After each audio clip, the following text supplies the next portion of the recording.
कहीं से फ्रॉग आएगा हम खाएंगे। इधर देखा इधर भी नहीं, इधर देखा इधर भी नहीं, इधर देखा इधर भी नहीं, अरे कहीं नहीं है।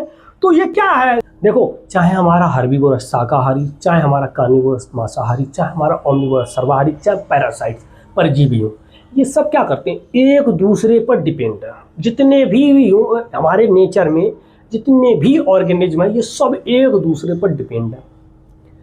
जैसे ग्रास को खाएगा ग्रास ऊपर, यानी कि ग्रास ऊपर किस पर डिपेंड है? ग्रास पर डिपेंड है।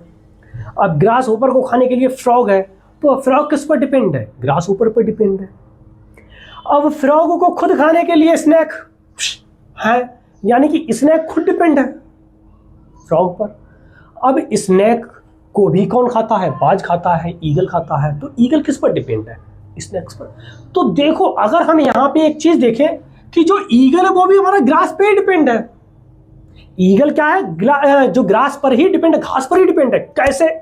मान लो कि घास ना हो, घास नहीं है, यहीं के लिए समझ लो, बाकी तो नेचर बहुत बड़ा है, नेचर में बहुत चीजें हैं, अलग अलग चीजों को खाते हैं, बस इतने में समझ लो अभी कि अगर मान लो कि हमारे पास घास नहीं है, ग्रास नहीं है, अब तो ग्रास ऊपर क्या जिंदा रहेगा? नहीं रहेगा, क्योंकि उसका भोजन यही है। अब भोजन ही नहीं है तो जिंदा रहेगा? नहीं रहेगा। तो इसके ना होने पर ये नहीं, ये खत्म। ठीक, इसके ना होने पर ये खत्म।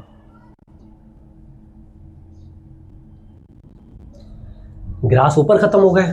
अब जब ग्रास ऊपर खत्म हो गए, अब ग्रास ऊपर को खाने के लिए बैठे थे यहाँ पे फ्रॉग, ग्रास ऊपर मिल ही नहीं रहा। आज नहीं मिला, चलो कोई बात नहीं, कल भी नहीं मिला, परसों भी नहीं मिला, अरे भाई सूख सूख के ये भी चले गए, ये भी मर गए। अब जब फ्रॉग्स नहीं बचे नेचर में, तो स्नैक भी नहीं, वो भी ढूंढ रहे स्नैक, बैठे हैं ऐसे करके कि कहीं से फ्रॉग आएगा हम उसे खाएंगे, कहीं से फ्रॉग आएगा हम खाएंगे। इधर देखा इधर भी नहीं, इधर देखा इधर भी नहीं, इधर देखा इधर भी नहीं, अरे कहीं नहीं है। तो ये क्या है? सी धीरे धीरे धीरे धीरे ये भी सूख सूख के मर जाएंगे। अब सांप मर गया, स्नैक मर गया। अब ये वो वाला नहीं है कि नागिन आके बदला लेगी, उस पर मत जाओ, ठीक है कि हाँ। तो ये क्या है? स्नैक भी मर गया। अब स्नैक मर गया, अब बात करेंगे ईगल की, कि ईगल भी बेचारे स्नैक को देख रहे थे, देख रहे कहीं कुछ है ही नहीं, कहीं कुछ है ही नहीं, फिर ऐसे ऐसे सूख सूख के ये भी मर गए। तो क्या हुआ कि ये एक दूसरे से सब इंटरेक्ट है, एक दूसरे पर डिपेंड है। तो एक प्रकार से ये क्या हो गई? चैन बन गई, चैन बन गई। जैसे कि चैन क्या होती है? एक कुंडा, दूसरा कुंडा उससे जुड़ा हुआ, तीसरा कुंडा उससे जुड़ा हुआ, ऐसे करके चैन बनती है। वही देखो, एक से दूसरा जुड़ा हुआ, दूसरे से तीसरा, तीसरे से चौथा, इस तरह से जुड़ा हुआ। ये क्या? चैन है। और किसके लिए चैन है? खाने के लिए, फूड के लिए। तो इसीलिए से हम फूड चैन कह देते हैं, समझे ना? फूड चैन क्यों कहते हैं? क्योंकि चैन बन रही है, और किसके लिए बन रही है? फूड के लिए। तो इसीलिए से फूड चैन कहते हैं। ठीक ठीक। अब जो खाया है किसी ने, तो चैन बनी, चैन बन रही है, तो ये ऐसे बनती है कि ऐसे लगेगा कि हमारे पास जाल है। जैसे कि आपने मच्छरदानी देखी होगी, उसमें क्या होता है? एक धागा ऐसे, दूसरा ऐसे, तीसरा ऐसे, तीसरा ऐसे, चौथा पांचवा छठा ऐसे जुड़ा होता है। अब ये एक लाइन बन गई। अब इससे क्या होता है? ऊपर एक, उससे ऊपर, उससे ऊपर, ऐसे ही करके क्या होता है? जुड़ते चले जाते हैं। तो ये क्या है? जाल जैसा है। जाल, जाल तो आपने सबने देखा है ना, ऐसे करके रहता है।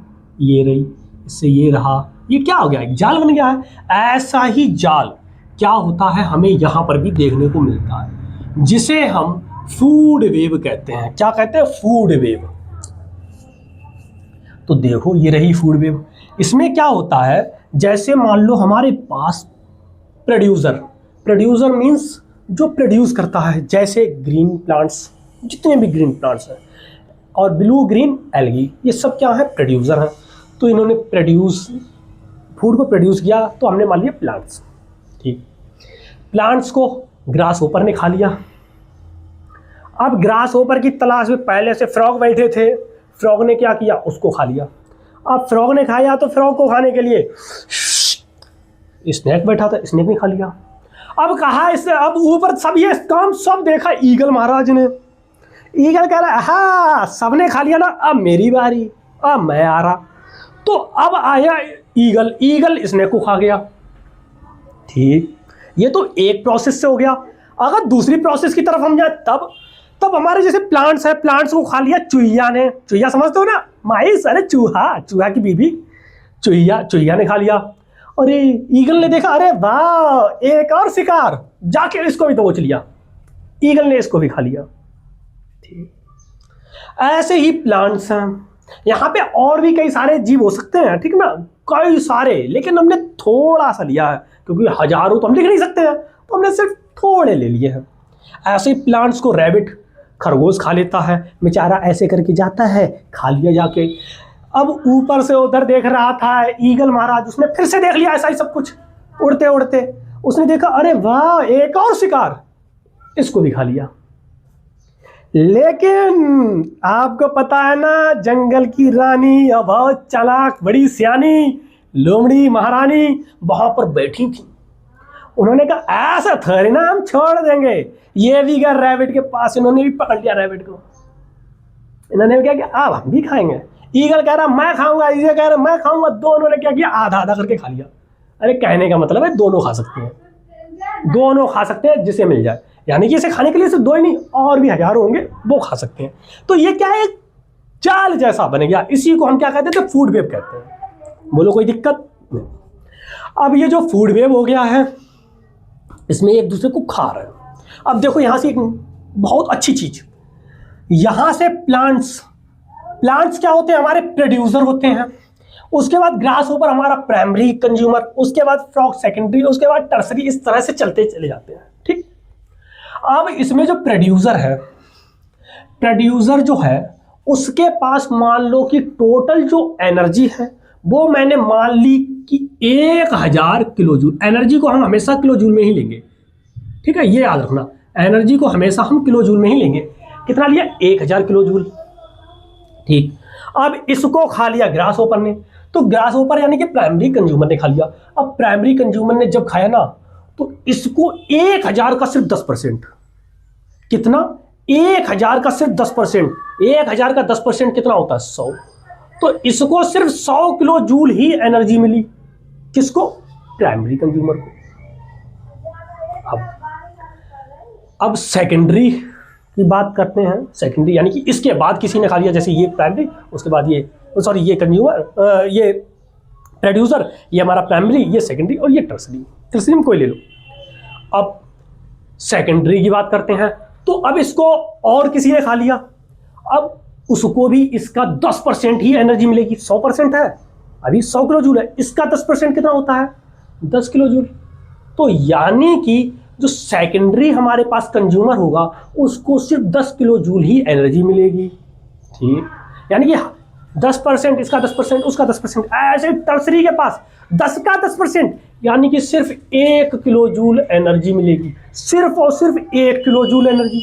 यानी कि हर बार क्या होगा, 10% चल रहा है। ये 10% क्या है, कोई लफड़ा है क्या, नहीं भाई, इसी को तो हम, ये 10% जो है, ये इसी के नाम से एक रूल बन गया, किसे, क्या, उसे कह दिया हमने 10% रूल, 10% नियम। क्या होता है इसमें कि जो भी हमारे एक टॉपिक से दूसरे टॉपिक में जो फूड इंटेक करते हैं, तो एनर्जी का सिर्फ और सिर्फ 10% ही इंटेक होता है, प्राप्त होता है। वही यहां पर देखो लिखा है, सिर्फ 10% ही ट्रांसफर होता है। Only 10% energy is transfer to the next trophic levels. सिर्फ 10% ही नेक्स्ट ट्रॉपिक में पहुंच रही है, ट्रांसफर हो रही है। अब ये तो बात करी हमने किसकी, इन चीजों की, ठीक है। यहां पर तो ये तो 10%, इसको भी कह दिया। एक चीज से और इसे 10% कहते हैं, वो नहीं लिखा, छोटा सा समझा दे रहा हूं। क्या, देखो आपको पता है जितने भी प्लांट्स होते हैं सारे के सारे जो हमारा फूड का फॉर्मेशन करते हैं अपने लिए फोटोसिंथेसिस द्वारा, उसमें आपको पता है सनलाइट की जरूरत पड़ती है। तो ये जो सनलाइट जितनी आती है ना, उसका सिर्फ और सिर्फ 10% ही ये यूज करते हैं। वेरी गुड, ये सर आपने बहुत अच्छी बात बता दी। तो सर ये एक बात और बताओ, 10% तो ये यूज किया, अब ये 90% कहाँ गया, इनका भी 90% कहाँ गया, उसका भी 90% कहाँ गया। तो देखो जो सनलाइट का 90% होता है वो एटमॉस्फेयर को, वातावरण को गर्म करने में, चला जाता है। लेकिन इनका जो 90% होता है ये बहुत प्रोसेसेस होती हैं। ये इसको खाएगा तो पचाएगा, पचाने के लिए प्रोसेस होती हैं, ठीक ना। एक्सक्रीशन होता है, एसिमिलेशन होता है, एब्जॉर्प्शन होता है, न्यूट्रिशन होता है, कई सारी प्रोसेस होती है, रेस्पायरेशन होते हैं। इन सब में क्या होता है, खत्म हो जाती है। कितनी? 90%। सिर्फ और सिर्फ 10% ही मिलती है। उसी को हम 10% लॉ कहते हैं। बोलो कोई दिक्कत? नो दिक्कत। अगर आप लोगों को ये टॉपिक समझ में आया है, रियली में समझ में आया है, तो वीडियो को लाइक और चैनल को सब्सक्राइब कर लीजिए। और अगर आप लोगों का कोई डाउट है तो कमेंट में डाउट और बता दीजिए कि क्या डाउट है और क्यों समझ में नहीं आया है, वो मैं आपको दोबारा से और डिटेल में समझाऊंगा। तो इसी के साथ ये टॉपिक मेरा समाप्त होता है, ये वीडियो का एंड होता है। अब हम अगला जो टॉपिक होगा वो करेंगे ओजोन। ओजोन के जितना भी ओजोन को कैसे फॉर्मेशन किया जाता है वो, उसके बाद ओजोन का हमारे एटमॉस्फेयर में क्या रोल होता है वो सब सीखने वाले हैं, ठीक। तो अगला टॉपिक ओजोन रहने वाला है। तो अगले वीडियो के लिए 6 बजे तैयार रहिए। अगले दिन 6 बजे आपके पास वीडियो पहुंच जाएगी। तब तक के लिए राधे राधे, जय श्री राम।